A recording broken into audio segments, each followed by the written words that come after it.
তো আমরা কথা বলবো কিছু নেগেটিভ র্যাঙ্কিং ফ্যাক্টরগুলো নিয়ে, যেটা কিনা আপনার বিজনেস প্রোফাইলে খুব নেগেটিভিটি ছড়ায়। এখানে প্রায় আপনার আহ, 42টা নেগেটিভ ফ্যাক্টর আলোচনা করা হয়েছে।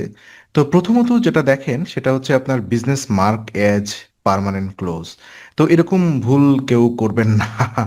আপনার বিজনেস যদি পার্মানেন্ট ক্লোজ দেখান, আপনি স্বয়ংক্রিয়ভাবে র্যাঙ্কিং হারাবেন। আপনার জিবিপি কার্যত আপনার বলা যেতে পারে যে ডেড প্রোফাইল এটা। ওকে, তো এটা কিন্তু আপনার একটা হাইয়েস্ট আপনার যেটাকে বলা হয় এখানে নেগেটিভ ফ্যাক্টর হিসেবে কাউন্ট করা হচ্ছে, এবং স্কোরিং 217, মানে এতটা মানে হাইলি একটা মিস্টেক এটা আর কি, যেটাকে বলা হয় নেগেটিভ ফ্যাক্টর আপনার।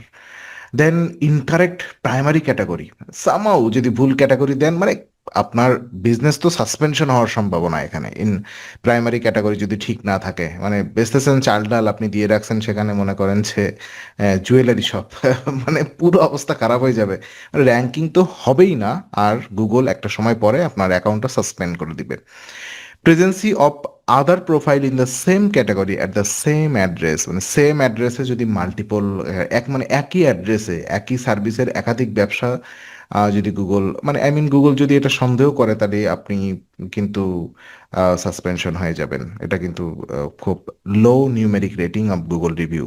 হ্যাঁ, গুগল রিভিউ যদি একদম লো গ্রেড রিভিউ, 1-2 স্টার যদি পেতে থাকেন শুধু, মানে কম রেটিং সিগন্যাল দেয়, মানে ব্যাড বিজনেস, তার মানে আপনার ব্যাড বিজনেস। গুগল আপনাকে হাইলাইট করার বদলে একদম পুরো হাইডই করে দিয়ে দেবে, মানে ওভাবে আপনি খুব একটা প্রেজেন্সি দেখা যাবে না। হুম।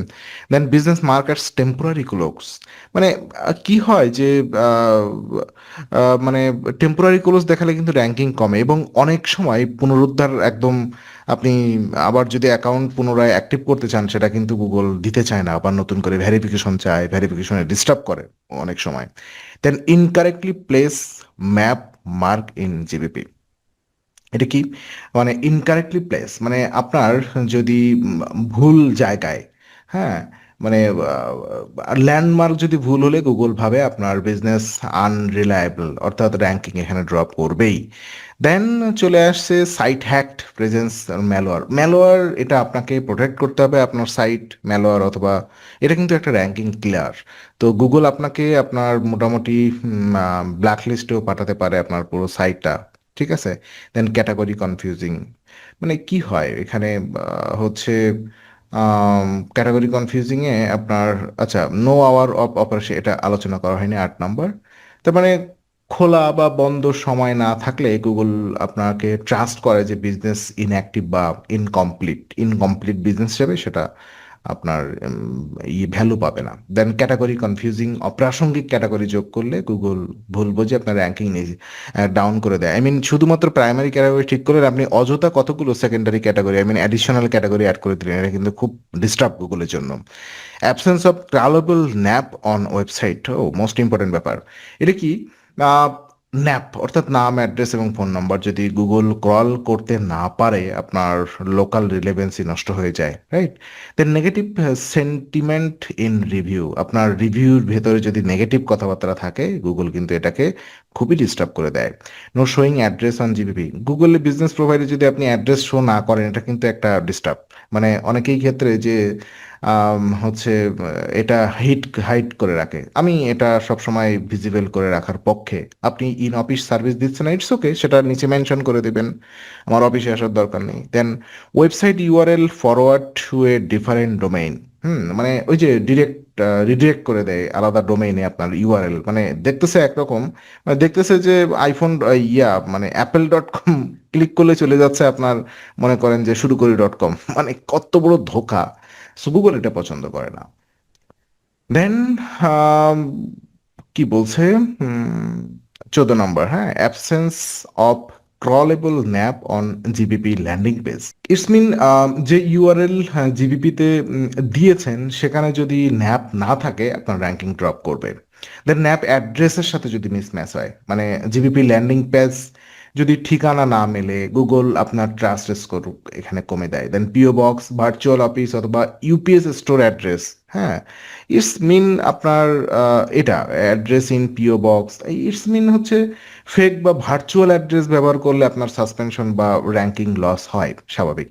দেন missing incorrect data in primary data sources, অর্থাৎ আপনার কি হয় যে ডেটা এক্সেল ইত্যাদি ভুল তথ্য দিলে আপনার ইকোসিস্টেম মিসম্যাচ হয়, ঠিক আছে।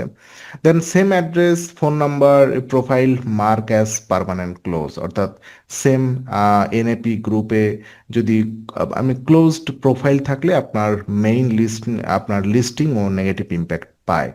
তো report of violence on GBP, মানে spam violence report, then competitor flag, ranking down বা সাসপেনশন হতে পারে। এরপরে 20 নম্বর, too many negative review attribute. Okay, কি হয় যে quantity of negative review attribute যদি হয় অনেকগুলো, গুগল রিভিউ এর আপনার সেন্টিমেন্ট অ্যাট্রিবিউট দেখায়, যদি নেগেটিভ বেশি থাকে তাহলে র্যাঙ্ক কিন্তু ডাউন হয়ে যায়। আপনারা গুগল বিজনেস প্রোফাইলের রিভিউ সেকশনগুলো পড়বেন, ওখানে দেখবেন যে যে ওয়ার্ডগুলো বেশি ইউজ করা হয়েছে সেগুলো গুগল আলাদা আলাদা করে দেখায়। ওই যে রিসার্চ করার সময় আমি দেখিয়েছিলাম ওই টুলসগুলো দিয়ে।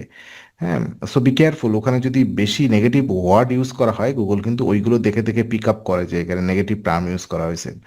Report of fake review on your GBP, আপনার যদি ফেক রিভিউ থাকে, এটা তো আমি বলছি ফেক রিভিউটা খুব রিস্কি ব্যাপারে এখন, আগে তো এটা হিউজ পরিমাণ আমরা কাজ করতাম এবং এটার জন্য আলাদা একটা গিগ ক্রিয়েট করা ছিল আমার ফাইবারে।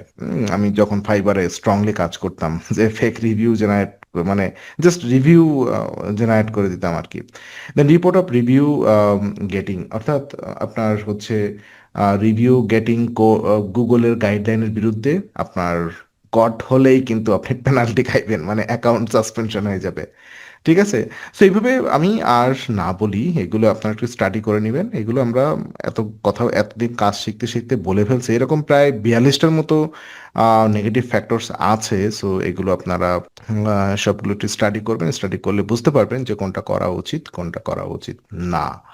সো ওকে গাইস, সেই লিস্টগুলো আমি আপনাদেরকে দিয়ে দেবো। দেখা হচ্ছে নেক্সট ক্লাস।